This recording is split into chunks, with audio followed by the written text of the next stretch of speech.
Stories and conversations from Bloomington-Normal and Central Illinois. This is WGLT's Sound Ideas. I'm Lauren Warnicki. A memoirist who retraced his father's journey across Eastern Europe during the Holocaust is coming to Bloomington-Normal.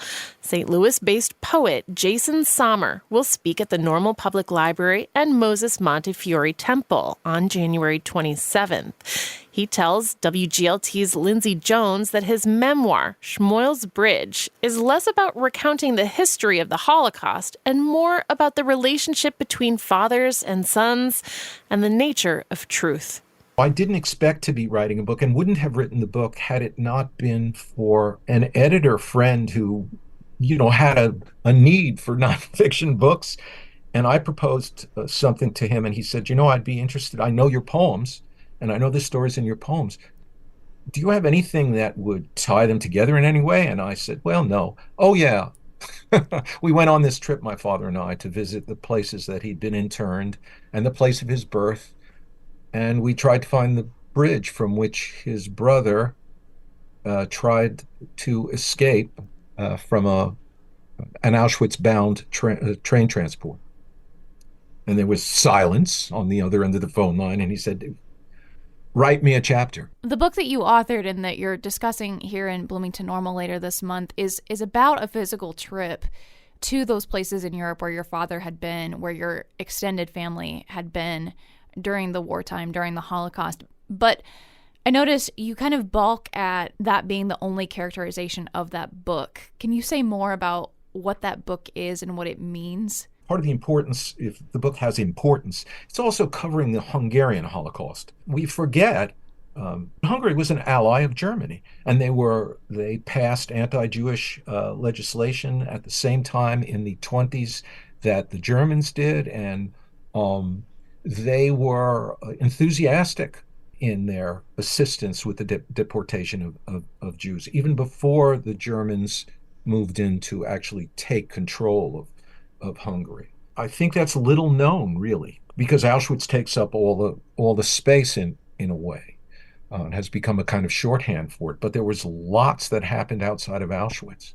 So there's that some element, but really the book isn't about the Holocaust chiefly. It's about fathers and sons, a father and a son against the background of difficult history, that which of course casts a shadow on and between the relationship. One thing I was particularly taken by is your writing of what it means to be the child of a parent who has experienced great trauma. So that story, that trauma is kind of always looming over you. Whether you know the details or whether you do not, that doesn't change the fact that when you are young, you feel diminished next to it.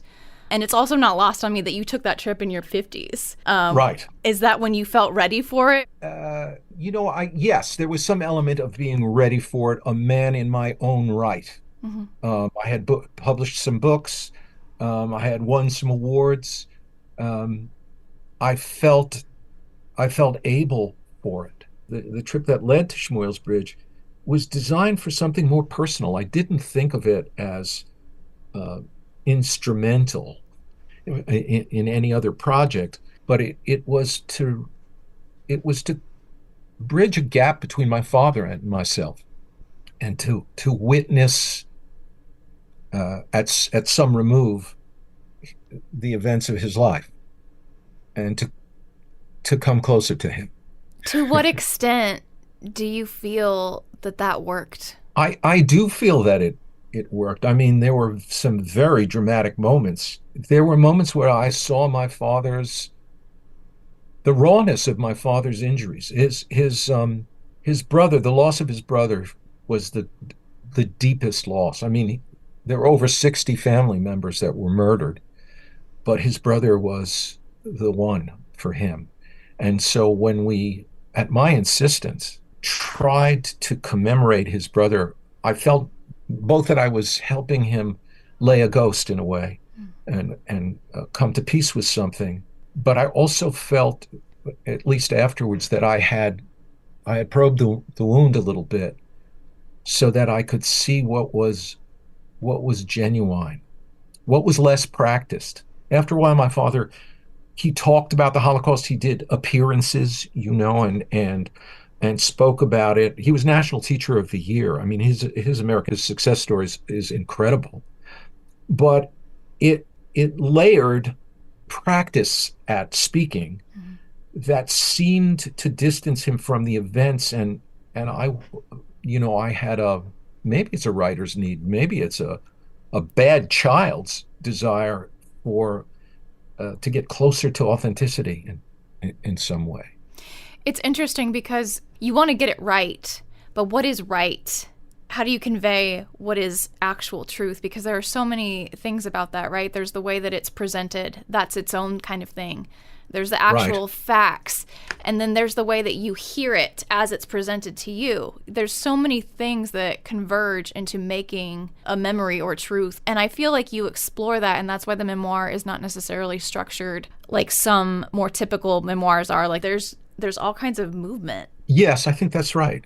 I think that's right. There's some interrogation of the whole process, but there's a real effort on my part with maps and other memoirs and other testimony to make sure that I was as right as I could be. And with my father, sometimes he would witness an event. There's a hanging that he witnesses as he's moving back into Budapest after escaping from the Russian army. And I was able to find out who was being hung and correct his impression that it was vigilante justice, because it wasn't. There was a committee, and it was not very well done as executions go, but he was wrong about what was happening. I was able to tell him that, which gave me a little authority in all these stories, which I think I needed too. That I had something to contribute that was keeping not him honest, but it honest, the telling as accurate as could be. Did you have family members alive at the time of publication that were able to respond to the book that you put out? Yes, I have some cousins. There were people in my family who weren't delighted at the portraiture sometimes. And that's been a history. There's personal portraiture in my poems, and that people don't like. But the truth, as I saw it, and I don't think I've performed character assassination on anybody, but there was also a sense, especially my Aunt Lily, who didn't speak until a certain point, and then did. That you were telling tales out of school. This was family business, and why were you talking about this? There's always the risk. I mean, if you're trying to tell the truth and as whole a version of the truth, sometimes people are going to see it differently. That was WGLT's Lindsay Jones speaking with poet Jason Sommer.